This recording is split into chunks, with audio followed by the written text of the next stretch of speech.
बिस्मिल्लाहिर्रहमानिर्रहीम। अस्सलामुअलैकुम to all my YouTube family. सुबह सुबह का टाइम है और ये चाबी हेलमेट उठाता हुआ मैं जा रहा हूँ बाइक की तरफ आते ही बाइक काफ़ी मैली हुई थी, तो फिर मैंने कपड़ा मार के इसको साफ़ कर लिया और साफ़ करते ही फिर मैंने गेट ओपन किया। गेट ओपन करते ही मैंने बाइक को बाहर निकाला। अपनी तैयारी ऑलमोस्ट कंप्लीट है पड़ी और शापर के अंदर कच्चा भी मैंने डाल लिया, क्योंकि आज फिर जाके वहाँ नाइयाँ करनी है। स्पीड घर से बाहर निकलते हुए मैं निकला जा रहा हूँ, क्योंकि टाइम काफ़ी ज़्यादा हो गया, 9 के करीब टाइम हो गया। तो मैंने कहा निकलें गांव की तरफ जाने के लिए, ताकि वहाँ मुज़ेरा हमारा इंतज़ार कर रहा है। अब सरदार चौक में आ गया हूँ कज़न को पिक करने के लिए। कज़न को पिक करने के बाद फिर हम स्पीड फिर निकलेंगे कज़न के पास। पहले आने से पहले मैंने आपको पहले ही बताया हुआ है कि आने से पहले मैं इसको कॉल कर देता हूँ, लेकिन ये लाडला साहब फिर भी नहीं उठता। फिर मुझे घर पहुँचने के बाद दोबारा कॉल्स करनी पड़ती हैं, फिर कहीं जाके कज़न पकड़ा ही देता है। कॉल्स पे कॉल्स कर रहा हूँ लेकिन कज़न का कोई रिस्पॉन्स नहीं आ रहा। कज़न साहब आ गए हैं जी। सुल्तान रई का पटका पहना हुआ है सर के ऊपर, ऐसा लग रहा है कि फ़िल्म की शूटिंग हो रही थी। और कज़न साहब फिर वापस जा रहे हैं।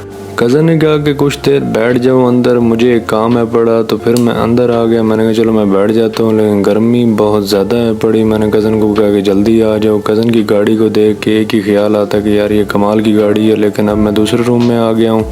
मैं CID की तरह पूरे घर की इंस्पेक्शन करता हुआ आखिर कमरे के अंदर बैठ गया और ये फ़ैन चल गया तो कुछ मुझे सुकून आया कि हवा का झोंका मुझे आके टकराएगा। जैसे ही मेरे फेस पे हवा लगी तो मुझे नींद आने लगी, लेकिन मैंने कहा खामोश। कज़न साहब ने तो मुझे सरप्राइज़ कर दिया नाश्ता दिखा के। मैंने कहा यार तुमने तो कमाल कर दी। कहते यार मुझे भूख ज़्यादा लगी हुई थी, तू भी भूखा आया हो, तो मैंने कहा चलो नाश्ता कर लेते हैं। मज़ेदार किस्म का नाश्ता बना हुआ था जी, और ये फुल फ्लैज मैंने नाश्ता कर लिया। अब निकल रहे हैं रोज़ की रूटीन के मुताबिक। फिर जी बैंक आ गया हूँ, बैंक से पैसे निकलवाऊँगा और फिर जाऊँगा गाँव। जो सामान लेना देना होगा वो करके फिर आ जाऊँगा वापस। अब तक जितना मैंने कैश निकलवा लिया है वो तकरीबन मैं 1.5 लाख के करीब कैश निकलवा चुका हूँ इन दिनों में।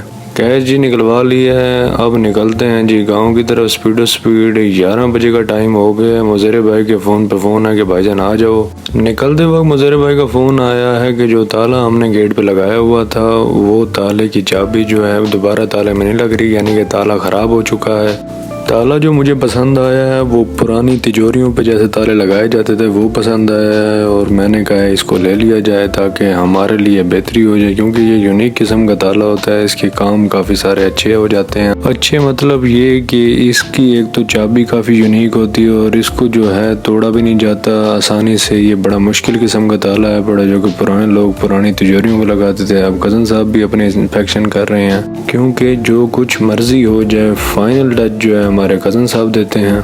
12 तकरीबन मुल्तान में ही बज गई है। आज हम काफ़ी लेट हो गए हैं। मुज़ेरा भाई भी हमारा नाराज़ हो चुका है कि शाहजी आपने बहुत लेट कर दी है, क्योंकि आज भी हमने जाके पानी लगवाना है और बहुत सारे काम करने हैं। गर्मी की वजह से जब भी हम इस चक में आते हैं, ये हमारी फेवरेट दुकान है बड़ी, जहाँ पर ठंडा पानी और फिल्टर का पानी मुहैया होता है। आज ठंडा पानी नहीं था तो इन भाई ने अपने घर से बच्चे को भेज के बर्फ़ मंगवाई है कि शाहजी को हम स्पेशल ठंडा पानी बना के पिलाएंगे। मैंने कहा बहुत बहुत शुक्रिया भाईजान आपका, अल्लाह पाक आपको बहुत खुश रखे और आपको कामयाबियों की तरफ लेके आए। तो अब भाई इसमें मिक्स करेंगे पानी, सादा पानी डालेंगे बर्फ़ वाले पानी में, ताकि ये मज़ीद ठंडा हो जाए और हम इसे कड़ा पी के निकल जाएं। पानी जी ठंडा हो गया जी, और ये बच्चा काफ़ी मेहनत कर रहा है और पानी हम पी के इंशाल्लाह हम निकल जाएंगे ज़मीन की तरफ। ज़मीन पे आते ही सबसे पहला काम मेरा ये होता है कि आपको जो मैंने काश्तकारी की है सबसे पहले मैं उसकी वीडियो दिखाऊँ। अब ये गवारे वाली जगह है पड़ी। अब मैं आपको बाजरे की तरफ लेके चलता हूँ। ये बाजरे पे हम आ गए हैं जी। ये हमारा सबसे पहले वाला बाजरा है बड़ा, जो कि हमने इधर अब दोबारा काश नहीं किया। जो अगला काश किया वो आपको दिखाता हूँ। ये पहले वाला जो था वो हुआ पड़ा, इसको हमने ना छेड़ा है ना इसको ख़राब किया है। ये जी रिसेंटली बाजरा जो कि हुआ पड़ा है, उससे अगला जो क्यारा है पड़ा वो बाजरा बाहर निकाली पड़ा है। आप लोगों को वो दिखाता हूँ। आपको सब्ज़ा नज़र भी आ रहा होगा, ये काफ़ी बेहतर हो चुका है जी। नज़दीक जाके आपको दिखाता हूँ ताकि तसल्ली से आप लोगों को नज़र आए। ये जी अब मैंने जूम कर दिया है, इसकी प्रोग्रेस आप लोग देख रहे हैं। ये काफ़ी बेहतरीन हुआ बड़ा बाजरा जी, बहुत ही कमाल किस्म का। और ये आम बाजरा है बड़ा, इसका बीज भी हमने बहुत ज़्यादा डाला है और इसकी प्रोग्रेस भी बहुत ज़्यादा अच्छी हो गई है। इस तजुर्बे से हमने ये सीखा कि नेक्स्ट टाइम जो भी काश्त करेंगे वो ज़्यादा बीज के साथ करेंगे। ये जी हमारा हाइब्रिड गवारा है बड़ा, ये भी रिसेंटली हुआ है और ये भी माशाल्लाह बड़ा बेहतरीन निकला पड़ा है जी। इसके अंदर जो हमने बीज डाला है वो डाला है जी जैसे मुनासिब डाला जाता है, यानी कि पूरा पूरा एकड़ के मुताबिक डाला है। और वो जो बाजरा हमने डाला था वहाँ हमने ज़्यादा डाला था। मुज़ीर साहब ने कहा जी डीजल ख़त्म हो गया, आप जाकर डीजल डलवाएं। मैंने कहा चलो कज़न जाकर डीजल और पेट्रोल डलवा आते हैं और आके फिर काम मज़ीद शुरू करते हैं अपना। ये हमारी बस्ती का PSO पंप है बड़ा जी, यहाँ पर आके मैं अक्सर यही डीजल और पेट्रोल डलवा लेता हूँ। यहीं से मुझे बेहतर लगता है तो मैं यहाँ आके डीजल भी डलवा लेता हूँ और पेट्रोल भी डलवा लेता हूँ। पंप वाले भाई आ गए हैं, मैंने इनको कहा जी 20 लीटर डाल दें। इन्होंने कहा जी ओके हो गया जी, मैं 20 लीटर डाल देता हूँ आपको। गर्मी काफ़ी तेज़ है पड़ी, मेरी हालत काफ़ी टाइट हो गई है और पीछे डीजल जो है धड़ा धड़ा चलता जा रहा है और ये 18 से 20 लीटर होने वाला है। डीजल कंप्लीट होने के बाद मैंने कहा बाइक में भी पेट्रोल डलवा लेता हूँ, तो मैंने कहा भाई 2 लीटर बाइक में भी पेट्रोल आप डाल दो। पेट्रोल डलवाने के बाद वापसी पे एक दुकान नजर आई, कज़न का प्यास लगी हुई है। मैंने कहा फिर हो जाए कोका कोला। शुक्र ये हुआ कि जो बोतल थी वहाँ पर दुकान वाले के पास वो काफ़ी ठंडी थी, पी के काफ़ी मज़ा आ गया और मैंने सेकेंडों में बोतल ख़त्म कर दी।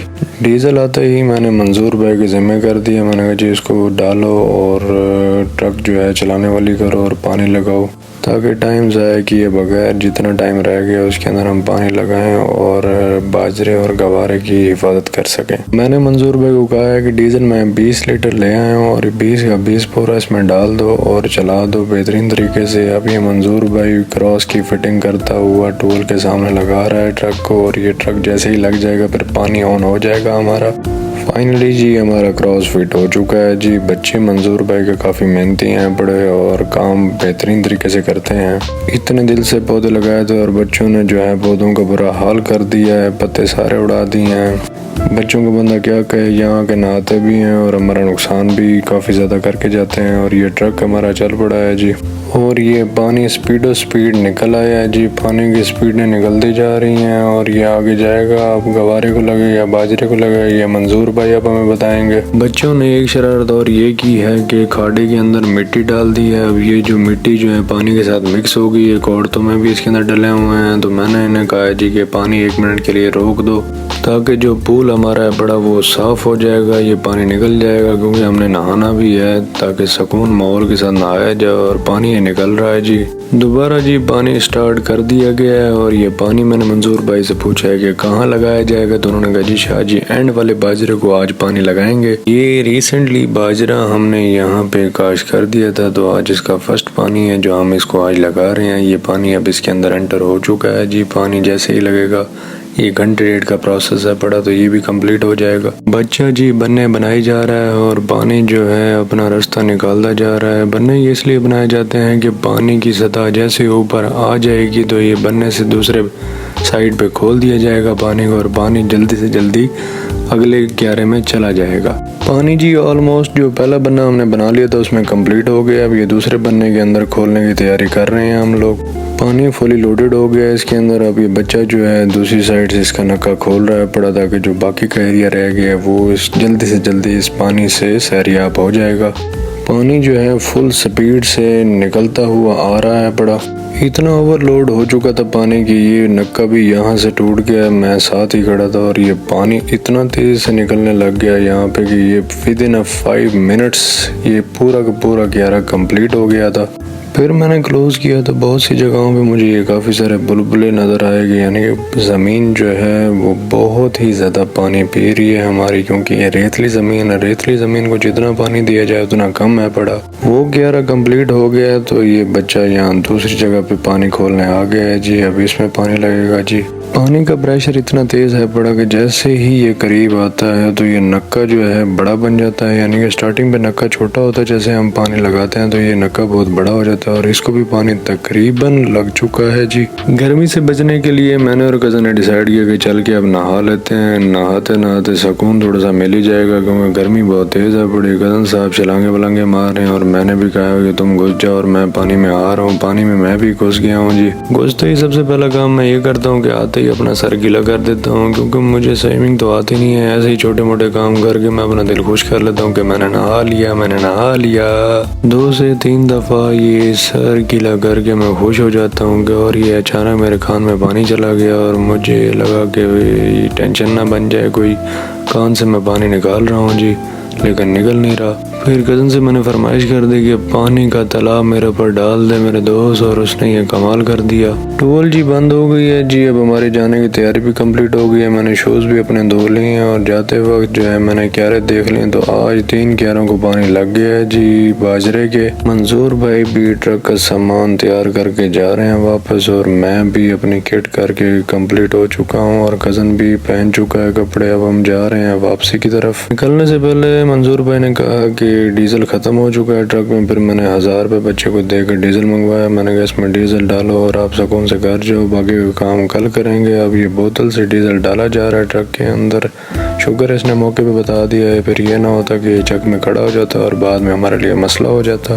कज़न साहब ने बिस्मिल्लाह कर दी है नए ताले को लगाने में और ये नया ताला हमारा लग गया जी। शाइनिंग करता हुआ हमारा नया ताला फिक्स हो गया जी बेहतरीन किस्म से। आज लेट आए हैं तो जाने में भी हमें लेट ही होगी क्योंकि अब शाम हो गई है। तकरीबन 6 बजे का टाइम करीब आ गया और रात का टाइम भी नज़दीक आ गया। जितना जल्दी हो सके यहाँ से निकलें। मैं और कज़न रेडी हो गए हैं जाने के लिए। आप सब दुआ करेंगे इंशाल्लाह जल्दी घर पहुँच जाएँ। और ये 80 की स्पीड में बाइक भगाता हुआ मैं निकल पड़ा हूँ जी। मेन रोड पे आने वाला हूँ और मेन रोड पे आते ही कज़न साहब और मैं बैठे हैं जी फुल मौज मस्ती में। जाते हुए हमें ऐसा लग रहा है कि भूख लग रही है और ये आपका भाई बड़े अजीब लुक बनाता हुआ जाता हुआ नज़र आ रहा है। एक ही होटल है जी जिसके पास हम हर दफ़ा खाना खाते हैं, वो है सादिक भाई। सादिक भाई को मैंने कहा जी दाल और कढ़ाई मिक्स कर दो और सादिक भाई ने हमें दाल कढ़ाई रोटी और VIP रायता शहता सलाद दे दिया। अब हम ये खा के निकल जाएंगे मुल्तान की तरफ। और आपका भाई काफ़ी ढीला हो गया, आप लोगों को नज़र आ रहा होगा। और ये दाल मखनी और ये खाना हमारा कंप्लीट हो गया, खा चुके हैं हम और काफ़ी सारा बच भी गया है खाना जी। हमने खा लिया जी। अब जाने की तैयारी हो गई है जी। सादिक भाई को मैंने कहा कि बिल कितना हो गया। सादिक भाई ने कहा 650 हो गया। मैंने 650 दिया और अब हम निकल गए हैं मुल्तान की तरफ। मुल्तान की सरजमीन पर आ गए हैं जी। ये राजापुर चौक आ गया, इसके बाद सऊ चौक आएगा, फिर उसके बाद हम वापडा टाउन क्रॉस करेंगे, फिर आगे बाईपास चौक आएगा। बाईपास चौक के बाद कज़न वाला राजापुर नहीं सरदार चौक आएगा। फिर कज़न को छोड़ते फिर मैं जाऊंगा घर की तरफ। और घर जाते ही मैंने सबसे पहला काम क्या करना है कि बाइक खड़ी करनी और सुकून से जाके सो जाना है। जाते वक्त कज़न ने कहा कि बोतल भी नहीं है। मैंने कहा यार मेरे पास तो पैसे नहीं है। कज़न ने कहा रोक मैं ATM करता हूँ। वाह जी वाह, मैं तो खुश हो गया। आज कज़न साहब HBL जाके अपने अकाउंट से पैसे निकलवाएंगे और हमें बोतल पिलाएंगे। वैसे खुश नसीबी वाली बात है कि कज़न आज खर्चा कर रहा है। कज़न मेरा काफ़ी कंजूस तबीयत का मालिक है बड़ा। ये कभी कभी खर्चा करता है लेकिन जब करता है तो फिर थोड़ा बहुत ही करता है, ज़्यादा नहीं करता। अब ये कोक की बोतल पिला रहा है। मैंने कहा चल कोक की बोतल पिला और ठंडी पिला और चिल कोक पीते हुए हम जा रहे हैं और बैठ रहे हैं सुकून से। ये कज़न साहब आ रहे हैं और ये आएंगे और मैं बैठे हुए कोक का सिप मारूंगा और सुकून करूंगा। आज ही वाह मज़ा आ गया। की बोतल कंप्लीट होते ही मैं निकल पड़ा हूँ कज़न को छोड़ने के लिए। अब ये सरदार चौक आ गया है। कज़न साहब का घर नज़दीक आता तो इतना सुकून हो जाता है कि यार इसके बाद अपना भी घर आ जाएगा और मैं जाके सुकून से रेस्ट करूँगा क्योंकि सुबह से लेके शाम तक एक ही रूटीन रहती है। उसके बाद जो है सुकून करना होता है वो घर जाके ही नसीब होता है मुझे। अल्हम्दुलिल्लाह जी कज़न को ड्रॉप कर दिया जी। कज़न भी काफ़ी निडाला पड़ा क्योंकि ये भी मेरे साथ बराबर की मेहनत करता है और ये मैं अपने रोड पे भी आ गया हूँ जी। अब घर काफ़ी नज़दीक है जी। सुकून प्रोग्राम करता हूँ जी घर जाके। और जाते वक्त यही कहूँगा दोस्तों, you are a one man army, live like a legend. ईमानदारी से जिए और हमेशा लोगों का भला करें तो अल्लाह पाक आप लोगों को भी रिज़्क़ अता करेगा और आप लोगों के लिए भी भला करेगा हमेशा। और मेरे चैनल को लाइक करें, सब्सक्राइब करें, बेल आइकन को दबाते जाएं क्योंकि मेरी हर वीडियो आप तक ऐसे नहीं पहुंचेगी। अगर आप लोग बेल आइकन को दबाएंगे तो मेरी सारी वीडियोस आप तक पहुंचेगी। अपना बहुत सारा ख्याल रखें। अल्लाह हाफ़िज़ व नासिर।